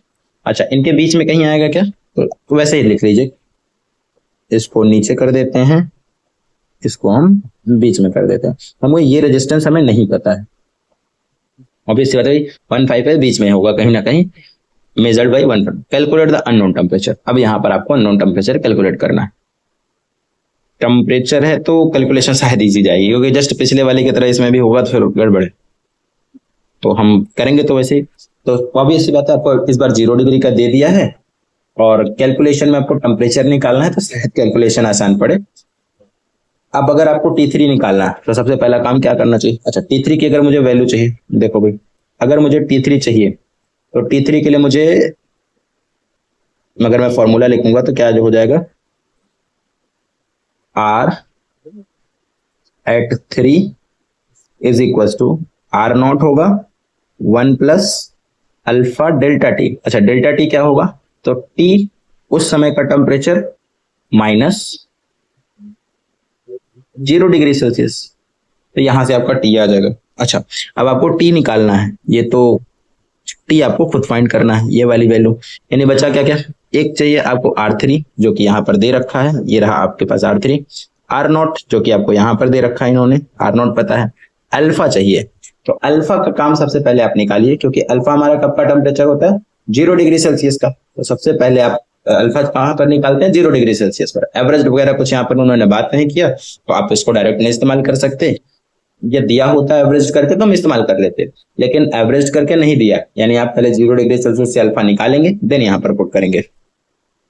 चलिए, तो सबसे पहले अल्फा के कैलकुलेशन करिए, देन यहाँ पर आप चीजें सॉल्व करने आइएगा। तो अल्फा कैसे कैलकुलेट होगा? तो अल्फा कैलकुलेट करने के लिए पहले आप जो दिया है उसका इस्तेमाल करिए। तो ये वाला डाटा आपको पूरा दे रखा है, इसका इस्तेमाल करिए। यानी R2 बराबर क्या हो जाएगा? R naught 1 plus alpha delta T. अब डेल्टा टी में क्या आएगा? तो T2 माइनस 0। तो R2 की वैल्यू कितनी है? 3.75। R नॉट कितना है? 3। 1 प्लस अल्फा T2, यहां से आप लिख सकते हैं, ये 3 आएगा तो डिवाइड में जाएगा, 3.75 डिवाइडेड बाई 3 माइनस का 1 बराबर अल्फा T2। T2 कितना दे रखा है? 100 डिग्री। अच्छा, टेम्परेचर यहाँ पर केल्विन में तो आपको पुट ही करना चाहिए, लेकिन डिफरेंस है तो आप कुछ भी लिखिए, डिफरेंस में कोई प्रॉब्लम नहीं होगा। डिफरेंस आएगा हमारे पास 100 ही आएगा। ठीक है, ये कैलकुलेशन शायद थोड़ी सी आसान पड़ेगी आपको। तो ये हो जाएगा 0.75, एलसीएम लेके इसको सेपरेट करिए, और इनटू हो जाएगा 100, इधर आके अल्फा 100, यहाँ से आ जाएगा 3 से डिवाइड कर दीजिए, तो 0.32 जा 6 और 3 5 जा 15, अपॉन में एक और 100 is equal to alpha. This implies alpha बराबर 0 या 0.25 into 10 to the power minus का 2। अब यही वैल्यूज हम वहां पे पुट करके इसको हम सिंप्लीफाई कर सकते हैं। चलिए, R3 कितना था? अब R3 की वैल्यू दी है आपको 3.75 इज इक्वल, क्या करना है आपको? आपको एक टेम्परेचर कैलकुलेट करना है जिस पर इसका रेजिस्टेंस 3.15 होगा। तो आप उसके लिए फॉर्मूला लिखिए, resistance at third temperature is equal to R naught 1 plus alpha delta T. तो आपने अल्फा कैलकुलेट कर लिया, अब यहाँ पे वैल्यूज पुट कर दीजिए। R नॉट पर इसके पास 3 है, 1 प्लस अल्फा है हमारे पास 0.25 into 10 to the power minus का 2, और यहाँ पर टी लिख दीजिए। बस अरेंज करिए, आंसर आपके पास आ जाएगा। तो यहाँ पर आंसर भी दिया है, तो हमारे पास चेक भी हो जाएगा। ये हो जाएगा 3.75 अपॉन में कितना आएगा? 3 माइनस का 1, ये वाला 1 उधर आएगा। चलिए, अगर 1 में दिक्कत रहे तो इसको ऐसे लिख लीजिए, पहले एक line 0.25 into 10 to the power minus का 2 टी। यहाँ पर से आपके पास सब्ट्रैक्ट करिए, 3.75, ये 1 इधर आएगा, तो 3 माइनस का 1, 0.25 into 10 to the power minus का 2 टी। ये घटाएंगे 0.75 अपॉन में 3, वहां पर भी 0.75 ही घटा था क्या? एक मिनट, R3 हम लिख रहे हैं ना, सॉरी हमने इसको ऊपर लिख दिया था ना। तो R3 की वैल्यू 3.15 है, R3 की जो वैल्यू है 3.15 है। R3 की जो हमारे पास वैल्यूज आई है 3.15, ये वाला है ना R3 का, तो 3.15, और कहीं तो नहीं मिस्टेक हुआ? 3.15 3.15 यहाँ पे बचेगा 15 बराबर 0.25 into 10 to the power minus का 2। इससे आप कट करेंगे तो 0 पॉइंट एक बार में डिवाइड होगा नहीं तो 0। कैलकुलेशन आसान, थोड़ी सी एकदम दिमाग सही कैसे करिएगा, नहीं तो फिर गलत होगा। अच्छा, इसको क्या लिख सकते हो? थोड़ा पॉइंट हटाइए, नीचे 100 लाइए, 25 को डिवाइड करेगा तो 1/4 आ जाएगा, तो 4 ऊपर मल्टीप्लाई चला जाएगा, इधर आके 4 मल्टीप्लाई हो जाएगा, और 10 की पावर माइनस का 2, दैट इज टी। यहाँ से कितना आ जाएगा? 5 चौक 20, और ये ऊपर जाके प्लस हो जाएगा पावर में, तो ये हो गया आपके पास 0.20 into 10 to the power plus का 2 हो जाएगा। Is equal to T. तो इसको सॉल्व करेंगे तो 0.2 डिजिट शिफ्ट हो जाएगा, दैट इज 20 डिग्री सेल्सियस बराबर टी आ जाएगा आपके पास। टेम्परेचर का कैलकुलेशन रहता है तो थोड़ा आसान रहता है, जब वो रेजिस्टेंस का कैलकुलेशन आपको दे देगा तब थोड़ी सी कैलकुलेशन गड़बड़ होगी, उसको ध्यान से करिएगा। एक बार बैक उसको वापस से कर लीजिएगा। 20 डिग्री सेल्सियस आपका नया टेम्परेचर हो जाएगा, यानी यहाँ पर आपके पास 20 डिग्री सेल्सियस की बात उन्होंने की थी। तो ऑब्वियस बात है, देखो 0 पर 3 डिग्री सेल्सियस था, 100 पर 3.75 था, तो 3.15 दोनों के बीच में लाई कर रहा है। अगर दोनों के बीच में लाई कर रहा है यानी यहाँ पर आंसर में हमारे पास 20 डिग्री सेल्सियस होगा। ठीक, चलिए फिर स्टार्ट करते हैं अपना अगला क्वेश्चन। नेक्स्ट क्वेश्चन पे आ जाइए। The temperature coefficient of a resistance wire is this. आपको टेम्परेचर कोफिशिएंट दे रखा है। टेम्परेचर कोफिशिएंट इस बार उन्होंने खुद ही दे दिया, तो आपके पास एक वैल्यू आ गई है। गिवन डाटा पहले लिख लीजिए। चलिए, टेम्परेचर कोफिशिएंट कितना दे रखा है? अल्फा। अल्फा हमारे पास कितना है? 0.0012, और ये पॉइंट नहीं है वो बस, क्योंकि दो जगह पॉइंट नहीं हो सकता ना, और यही रहेगा, ऑर्डर यही हमारा चल रहा है ज्यादातर। तो इसको आप लिख लीजिए 12.5 इंटू 10⁻⁻⁴ डिग्री सेल्सियस पर इनवर्स। ये अल्फा हो गया। एट 300 केल्विन, उन्होंने हमसे कहा एट 300 केल्विन द रेजिस्टेंस कितना है? 1 ओम है। 300 केल्विन पर रेजिस्टेंस हमारे पास 1 ओम है। Then at what temperature would the resistance of the wire will be 2 ohm. किस टेम्परेचर पर 2 ओम होगा? एकदम सिंपल सा उनका दिया है और पूछा गया। तो आपको T1 की वैल्यू है 300 केल्विन पे, R1 हमको दे रखा है 1 ओम, और T2 की वैल्यू है बतानी है, और R2 है हमारे पास 2 ओम। अच्छा, 300 केल्विन को आप क्या लिख सकते हो? 27 डिग्री सेल्सियस। तो 300 केल्विन को आप 27 डिग्री सेल्सियस लिख सकते हैं। यहां से आप 27 डिग्री सेल्सियस इसको पुट कर दीजिए। अब इसके बाद जस्ट इसको आप सिंप्लीफाई कर दीजिए। तो सबसे पहले आप आइडेंटिटी को लिखिए। आइडेंटिटी हम उसी फॉर्मेट में लिखेंगे। तो पहले सबसे पहले आप पहले वाले के लिए लिखिए, फिर दूसरे वाले के लिए लिखिए। तो क्या आप डायरेक्ट नहीं यूज कर सकते? 0 डिग्री वाला रेफरेंस पॉइंट हमारे पास अल्फा वहां पे, तो पहले आपको वहां का लिखना पड़ेगा। तो पहले वाले के लिए क्या लिखेंगे? R1 बराबर R0, R1 बराबर R0 1 plus alpha delta T. अच्छा, डेल्टा टी को सीधे यहाँ पर रिप्लेस कर दीजिए। तो डेल्टा टी क्या हो जाएगा? अल्फा, अब T1 माइनस 0। ठीक। अच्छा, R2 क्या हो जाएगा? R2 बराबर R0 1 plus alpha T2 minus 0। ये पहली इक्वेशन हो गई, ये दूसरी इक्वेशन हो गई। अब दोनों को आप डिवाइड कर दीजिए। तो डिवाइडिंग 1 एंड 2, 1 और 2 को डिवाइड करिए। R0 से R0 कैंसिल हो जाएगा। क्या बचेगा आपके पास expression? R1 upon R2 is equal to 1 plus alpha T1 upon 1 plus alpha T2। थोड़ा कैलकुलेशन इजी हो जाएगी इससे। जस्ट वही सेम पिछला सवाल है हमारे पास, उसी तरीके का, बस इसमें उन्होंने टेम्परेचर पूछ लिया इसलिए कैलकुलेशन आसान रहेगी, और उसमें उन्होंने पूछ लिया था रेजिस्टेंस, जिसकी वजह से वो कैलकुलेशन वहां पर थोड़ी सी लेंदी हो गई थी। अब यहाँ पर वैल्यूज को पुट करिए और सॉल्व कर दीजिए। R1 की वैल्यू है 1 और R2 की वैल्यू हमारे पास, तो 1 प्लस अल्फा, यहाँ पर 27 डिग्री सेल्सियस था, 27 डिग्री पुट कर दीजिए, और 1 प्लस अल्फा T2 कितना है? अल्फा T2 हमें फाइंड करना है। यहाँ से आ जाएगा 1 प्लस अल्फा T2 बराबर 2 प्लस 27 का डबल कितना होता है? 54, 54 अल्फा बाई 2 का मल्टीप्लाई, क्रॉस मल्टीप्लाई। अब यहाँ से आ जाएगा अल्फा T2 बराबर 2 प्लस 54 अल्फा माइनस कितना? 1।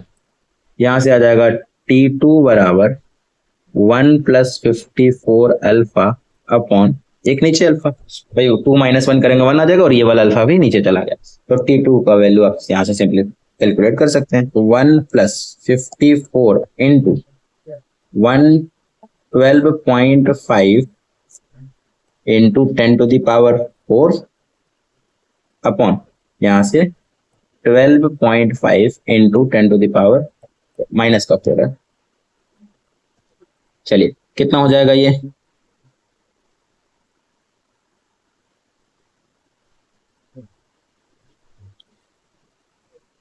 अब 1 प्लस ये वाली वैल्यू कितनी है?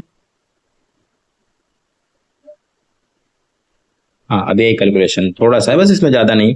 इसको आप लिख सकते हो 1 प्लस 54 इंटू, अच्छा 12.5, 12.5 को अगर आप 2 से मल्टीप्लाई कर देंगे तो 25 हो जाएगा, और फिर 25 से 100 बनाना है तो 4 से करिए, तो 4 टू 8, तो 8 से मल्टीप्लाई कर लीजिए, 8 से डिवाइड कर दीजिए। यहाँ पर भी आप मल्टीप्लाइड बाई 8 कर दीजिए, यहाँ पर भी आप मल्टीप्लाइड बाई 8 कर दीजिए, और इसको डिवाइड बाई 8 कर दीजिए, और यहाँ पर भी आप मल्टीप्लाइड बाई 8 कर दीजिए, यहाँ पर डिवाइड बाई 8 कर दीजिए, तो थोड़ा आपकी कैलकुलेशन ईजी हो जाएगी। और कैलकुलेशन होगी क्या, तो T2 बराबर 1 प्लस 54 इंटू 54/8 हो जाएगा, और इंटू 100 हो जाएगा, इंटू 10⁻⁻4 अपॉन, यहाँ पर भी 100, 100/8 इंटू 10⁻⁻4। ठीक है, अभी कितना हो जाएगा आपके पास, 54 को काट दीजिए, 8 45, 8 छंग 48, तो ये हो गया 1, T2 बराबर 1 प्लस 8 छंग 48, बचा कितना, 2 इधर 4 उधर, 6 0, 8 सत्ते 56, 8 सत्ते 56 और 8 पंच 40। अब पॉइंट कहाँ लगेगा, 8 से डिवाइड किया था तो पहली बार में पॉइंट लग जाएगा, पॉइंट। अच्छा इंटू 100 है तो आप पॉइंट लगाइए, मत लगाइए, इंटू 100 वहां से कंज्यूम हो गया, और इंटू 10⁻⁻4 अपॉन 100/8, 100/8 इंटू 10⁻⁻4। अच्छा इसको और इसको थोड़ा सा अरेंज करके लिखिए, तो अगर मैं इसमें लिखना चाहूं, थोड़े बहुत पावर्स को खत्म करते हैं, तो 1 प्लस 0.0675 यहां से आ गया भाई, 4 डिजिट हैं, 4 डिजिट इधर आ जाएंगे, और इधर इंटू 8, और ये 100 हो जाएगा 10⁻⁻2/8। इधर हो गया हमारे पास 1.0675, और ऊपर जाके हो जाएगा इंटू 8, और 10⁻⁻2 को ऊपर भेजेंगे तो ये हो जाएगा इंटू 10⁻+2। 8 से मल्टीप्लाई करिए, ये हो जाएगा हमारे पास 8 45, 8 सत्ते 56, 8 45, 8 सत्ते 56, 56 56 4, ये 0 में आएगा, 0.3 में आएगा,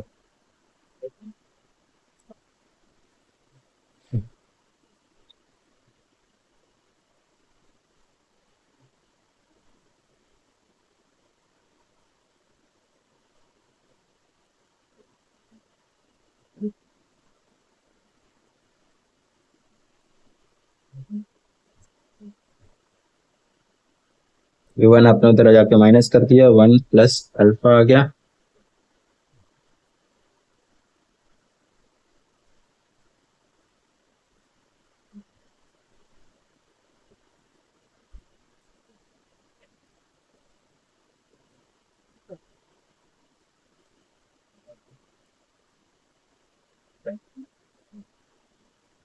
ठीक है, कितना आ रहा है वैसे ये, 8 पंच 40 हो गया, कैरी 4, 8 सत्ते 56, 56 56 4 60, कैरी 6, 8 छंग 48, 48 6, 48 6 कितना होगा, 48 से 54, और 54 के बाद कैरी 5, तो यहाँ पर आ जाएगा 5, और 8 1 जा 8 इंटू 10⁻2, और ये लग गया 1 2 3 4 डिजिट पर, 1 2 3 4, 8.75, यानी 854 T2 आ रहा है। अच्छा ये आया हमारे पास डिग्री सेल्सियस में, हाँ T2 आ गया हमारे पास 854 डिग्री सेल्सियस में आया है, क्योंकि यहाँ पर आपने टेम्परेचर किस में लिया है, 27 डिग्री सेल्सियस लेकर चला था, तो 854 आ गया हमारा डिग्री सेल्सियस में। अगर मैं इसमें प्लस कर दूंगा कितना, 273, तो आ जाएगा हमारे पास, किस में आ जाएगा, केल्विन में आ जाएगा, आंसर केल्विन में दिया है, तो 4 3 7 और 7 5 12 और 8 2 10 11 केल्विन में आ जाएगा ये, तो 1127 केल्विन। चलिए देखिए इसमें टेम्परेचर ऊंचा था इसलिए ज्यादा प्रॉब्लम नहीं हुआ, नहीं तो वो 10 के पावर के जहाँ कैलकुलेशन कराता है वहीं पर थोड़ा सा सवाल हमारा लेंदी बन जाता है। ठीक, तो थोड़ा सा उससे बच के रहिए वहां पर। चलिए अगले सवाल पर आ जाइए। अच्छा, अब रेजिस्टेंस वाले सवाल हमारे खत्म है, ये कुछ बेसिक पुराना सवाल पुराने चैप्टर पे रिलेटेड, मतलब जो टॉपिक्स हमारे। The number density of an electron in copper is this. तो आपको नंबर डेंसिटी कॉपर का दे रखा है, एक हमारे पास वायर है, एक कॉपर की वायर है जिसके अंदर जो नंबर डेंसिटी है यानी एन, एन की वैल्यू हमको दे रखी है 8.5 इंटू 10⁻28 मीटर क्यूब। ये हो गई number density. A current of 1 ampere flows through the copper wire. इसमें से करंट कितना जा रहा है, तो आई बराबर 1 एम्पियर हो गया, तो करंट हो गया हमारे पास 1 एम्पियर का through the copper wire. The length of the copper wire is 0.25 meter. ये जो लेंथ है 0.24 मीटर की हो गई। फिर उसके बाद and the area of cross section is 1.2 mm square. तो एरिया हमारे पास है 1.2 mm स्क्वायर। चलिए इसको थोड़ा सा भी आगे चल के लिख लेते हैं। तो इतना सा डाटा आपको दे रखा है। अब उन्होंने पूछा क्या है, when connected to a battery of 3 volt. अगर मैं इसको एक बैटरी से कनेक्ट कर देता हूं, कितने वोल्ट की, 3 वोल्ट की बैटरी से कनेक्ट कर देता हूं, then find the electron mobility. चलिए इतना सा केस आपको दे रखा है। इसकी इलेक्ट्रॉन डेंसिटी, नंबर डेंसिटी की वैल्यू कितनी है, नंबर डेंसिटी की वैल्यू है 8.5 इंटू 10⁻28। ठीक है, सारी चीजें सही यूनिट में, तो कोई चिंता करने की जरूरत नहीं। अच्छा, आपको निकालना है मोबिलिटी। मोबिलिटी हम किससे नोट करते हैं, म्यू से। अब मोबिलिटी का फॉर्मूला क्या होता है, drift velocity acquired by the electrons per unit electric field. तो कुल मिला के आपको ये वैल्यू कैलकुलेट करनी, यानी आपको क्या पता होना चाहिए, ड्रिफ्ट वेलोसिटी पता होनी चाहिए और इलेक्ट्रिक फील्ड पता होना चाहिए। तो सबसे पहले ये बताइए इस कंडक्टर के अंदर इलेक्ट्रिक फील्ड कितनी सेटअप होगी। अब भाई ऑब्वियस पहले डाटा आप लिख लीजिए जो जो दिया है, नहीं तो फिर ये मिस हो जाएगा। तो सबसे पहले आपको एन दे रखा है, एन है हमारे पास 8.5 इंटू 10⁻28। एन के बाद आपको आई उन्होंने दे रखा है, दैट इज 1 एम्पियर का करंट है हमारे पास, करंट हमारा 1 एम्पियर का करंट हो गया। उसके बाद लेंथ दी है, area of cross sectional area दे रखा है और नंबर डेंसिटी दी थी। बस ये 4 डाटा आपको दिया और एक वोल्टेज उन्होंने दे रखा है। करंट आपको पता चल गया है। करंट के बाद क्या है, आई, आई के बाद आपके पास उन्होंने एरिया दे रखा है, क्रॉस सेक्शनल एरिया 1.2 mm में दे रखा है। अच्छा, mm में अगर आपके पास डाटा है mm स्क्वायर, तो 1 मीटर mm को कन्वर्ट करिए मीटर में, एसआई यूनिट में होना चाहिए, तो मीटर में पहले कन्वर्ट कर लीजिए। तो 1 mm को कन्वर्ट करेंगे तो हमारे पास आ जाएगा 10⁻³ लेकिन यहाँ पर स्क्वायर में कन्वर्ट करना है तो 2 पे कर देंगे तो मीटर स्क्वायर में आ जाएगा। ठीक है, और क्या है, एल आपको दे रखा है 0.24 मीटर और वोल्टेज आपको दे रखा है उन्होंने 3 वोल्ट का। ये गिवन डाटा। अब आपको निकालना है ड्रिफ्ट वेलोसिटी और इलेक्ट्रिक फील्ड। तो सबसे पहले आप इलेक्ट्रिक फील्ड पे आ जाइए। अच्छा, इलेक्ट्रिक फील्ड पे क्यों आ रहा है, क्योंकि इलेक्ट्रिक फील्ड का मतलब क्या होता है, उसकी यूनिट याद करिए तो वोल्ट पर मीटर होती है। वोल्ट पर मीटर का मतलब 1 मीटर जाने पर कितना पोटेंशियल का ड्रॉप हो रहा है। तो अगर आपको पता है कि भैया 0.2 मीटर जाने पर पोटेंशियल का ड्रॉप कितना आ रहा है, 3 वोल्ट, तो आप 1 मीटर का भी निकाल सकते हैं। तो जस्ट यहाँ से पहला काम आप कैलकुलेट करिए इलेक्ट्रिक फील्ड का। तो इलेक्ट्रिक फील्ड का फॉर्मूला V/L हो जाता है। यूनिटरी मेथड से करना चाहे उससे कर लीजिए, मतलब 0.24 मीटर पर जाने पर 3 वोल्ट का ड्रॉप है, तो पहले आप 1 मीटर का निकाल लीजिए फट से उसको डिवाइड करके, वही सेम कैलकुलेशन जाएगा। तो 3 वोल्ट का ड्रॉप है कितने मीटर पर, 0.24 पर। तो कट कर दीजिए, पॉइंट हटाएंगे नीचे ऊपर 100 आ जाएगा, 3 से काटेंगे 8 आएगा, तो 100/8 वोल्ट ये इलेक्ट्रिक फील्ड आ गया, वोल्ट पर मीटर।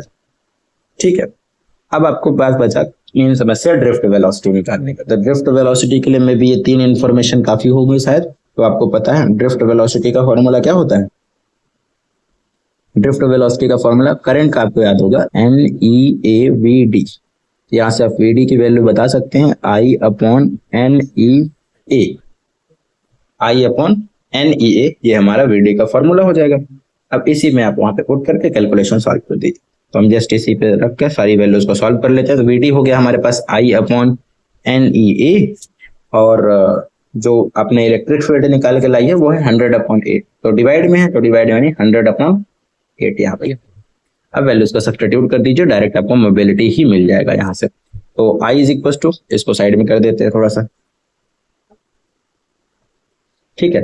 तो I कितना दे रखा है उन्होंने, I हमको दिया है 1 एम्पियर, N कितना है 8.5 into 10⁻28 into 1.6 into 10⁻⁻19 into area of cross section कितना है 1.2 इंटू 10⁻⁻6, और एरिया हो गया 100/8। तो एक हो गया हमारे पास 100 और ये 8 चला जाएगा ऊपर। तो सबसे पहले नंबर एक तरफ लिख लीजिए, कैलकुलेशन 8.5 इंटू 1.6 इंटू 1.2 और ऊपर हो गया 8। अब 10 की पावर में आप चीजें लिखिए, 10 की पावर में क्या, 10 की पावर माइनस का 28 प्लस का ऊपर जाएगा तो 19 हो जाएगा, ये 6 भी ऊपर जाएगा तो प्लस का 6 हो जाएगा, और ये 2 ऊपर जाके माइनस का 2 हो जाएगा। तो यहां से आप सॉल्व करिए। अच्छा, तो 8 का ये किया तो 0.2 हो गया, तो हम लिख सकते हैं 1/8.5 का डबल करेंगे कितना होगा, 8.5 यहाँ का डबल हो जाएगा 17, 8.5 का डबल 17 होता है, तो 17 इंटू 1.2 इंटू 10 की पावर कितना आ गया 28 प्लस 19, पहले 19 6 25 यहाँ से हो गया, और ये 30 हो गया, माइनस का 30 है और ये 25 है तो माइनस का 5। अब ये कितना आ जाएगा भाई, तो मोबिलिटी बराबर 17 इंटू 12 कितना होता है, तो 1/17 इंटू 12 करेंगे तो 170 हो गया 10 बार में, और 2 बार में हो गया 34, यानी 4 0 तो 204। तो ये हो गया हमारे पास 204, एक पॉइंट लग जाएगा, इंटू 10⁻⁻5। अब आप 20 से डिवाइड करेंगे तो देखिए 20 से डिवाइड करते तो आता 100 को डिवाइड करते तो आता 5 बार। अब इसको 4.9 आप लिख सकते हैं, तो 4, लेकिन थोड़ा सा इसको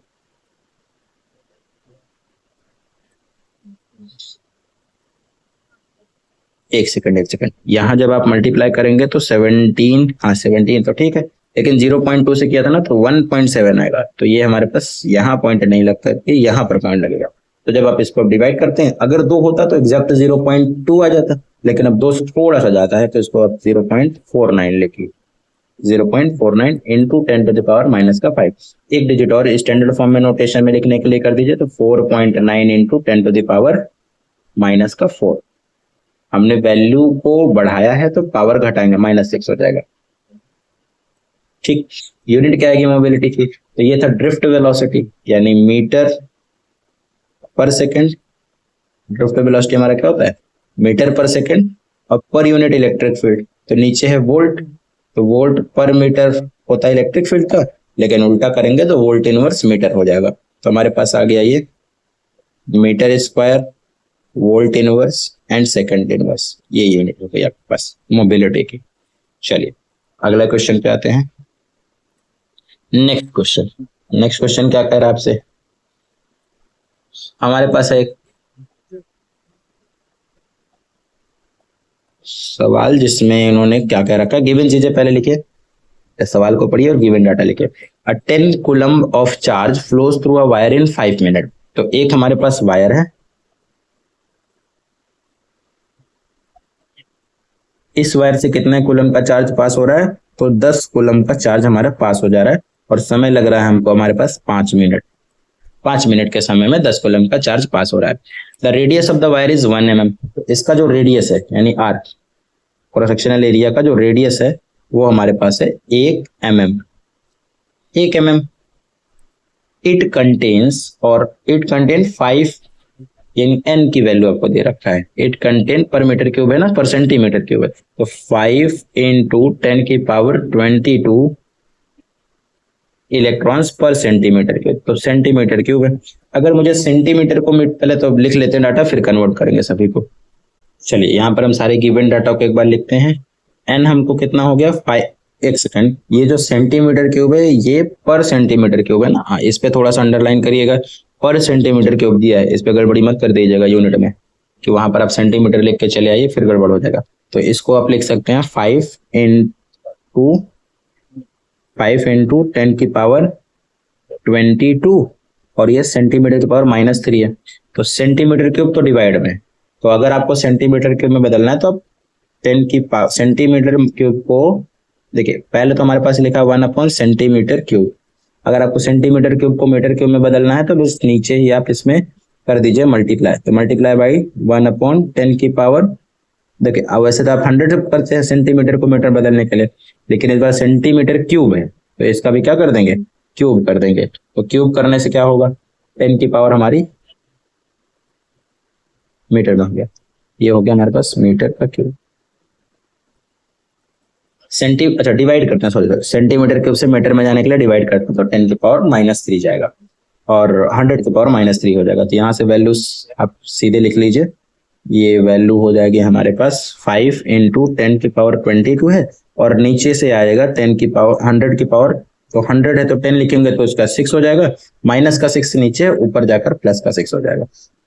ये हो गया हमारे पास 5 इंटू 10 की पावर 28, 22 + 28 पर मीटर क्यूब कितने इलेक्ट्रॉन्स है। उसके बाद आपको टाइम दिया था उन्होंने, टाइम हमारे पास है 5 मिनट का। 5 मिनट का मतलब हो गया कि 5 into 60 that is 300 second. 300 second के बाद आपके पास चार्ज उन्होंने 10 कूलम का दे रखा है, और आर हमारे पास 1 mm। आर को कन्वर्ट करके आप आर मतलब कि एरिया ही सीधे लिख लीजिए। क्यू बराबर हो गया आपके पास 10 कूलम का, एरिया आ गया आपके पास, क्रॉस सेक्शनल एरिया जो है वो आपके पास आ रहा है पाई आर स्क्वायर। तो पाई का वैल्यू हो गया 3.14 इंटू 10 की पावर, जब आप 1 mm को कन्वर्ट करेंगे मीटर में तो -3 और उसका पाई आर स्क्वायर। ये हो गया 3.14 इंटू 10 की पावर -6 मीटर स्क्वायर। बस वैल्यूज पुट करके आप सिंप्लीफाई इसको करते जाइए, अब बस आपके पास आंसर हो गया। तो सबसे पहले आप आई को कैलकुलेट करिए। आई इज इक्वल टू होता है Q/T, क्योंकि चार्ज और टाइम दिया है तो आप इस फॉर्मूले का इस्तेमाल कर लीजिए। चार्ज है हमारे पास 10 कूलम का और टाइम है हमारे पास 300 का, तो 10 से 1 0 से 1 0 कट गया, 1/30 एम्पियर। अच्छा, इसको आंसर के फॉर्मेट में लाने के लिए 1/30 एम्पियर को आप क्या करिए, इसको आप 10 से मल्टीप्लाई कर दीजिए और 10 से डिवाइड कर दीजिए, तो 1 10 से ये कैंसिल हो जाएगा, 0.33 इंटू 10 की पावर -1 एम्पियर की करंट आ गई। अच्छा, आंसर में हमारे पास वैल्यूज थोड़ी सी दी हैं।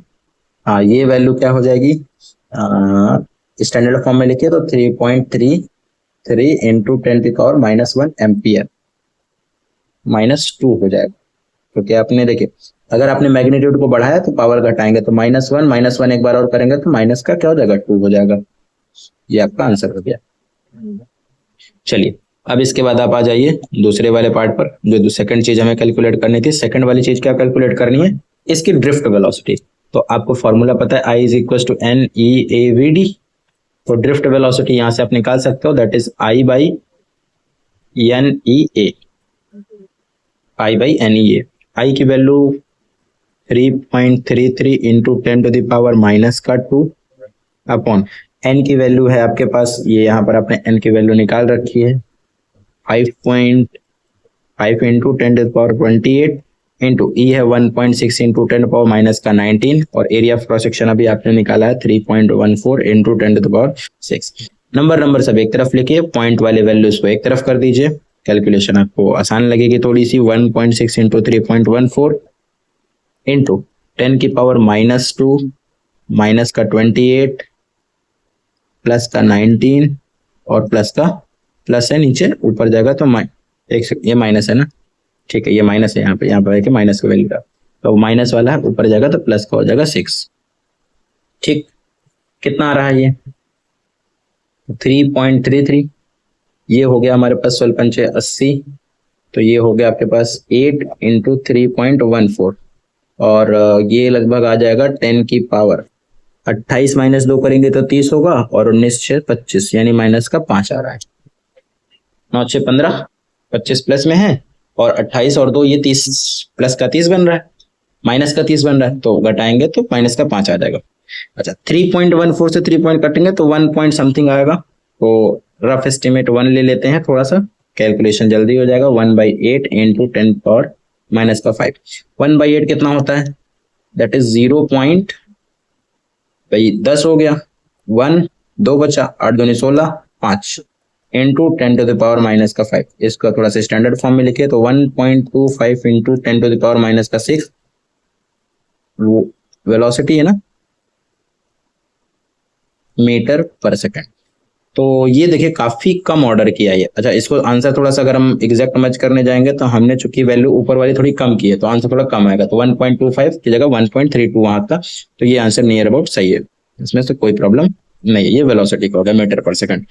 अब देखिए थोड़ा सा आपने यहाँ पे वैल्यू अरेंज किया तो वहां पे आंसर कम आया, तो आपको समझ में भी आना चाहिए कि हमने ऊपर की वैल्यू कम की थी तो आंसर थोड़ा सा वैल्यू कम आएगा, तो इसमें कोई प्रॉब्लम नहीं है आपको। चलिए तो आज के लिए बस इतना ही। थैंक यू आप सबका देखने के लिए वीडियो। अगर कहीं पर कोई प्रॉब्लम लगे, कहीं कोई दिक्कत होती है तो आप यहाँ पर कमेंट करिए, वहां पर आपको चीजें रिजॉल्व की जाएंगी। मे भी अगले लेक्चर में हो सकता है वो चीजें आपके सॉल्व कर दी जाएं, बट कोशिश की जाएगी कि आपकी वो समस्याएं सॉल्व। धन्यवाद आप सबका, थैंक यू।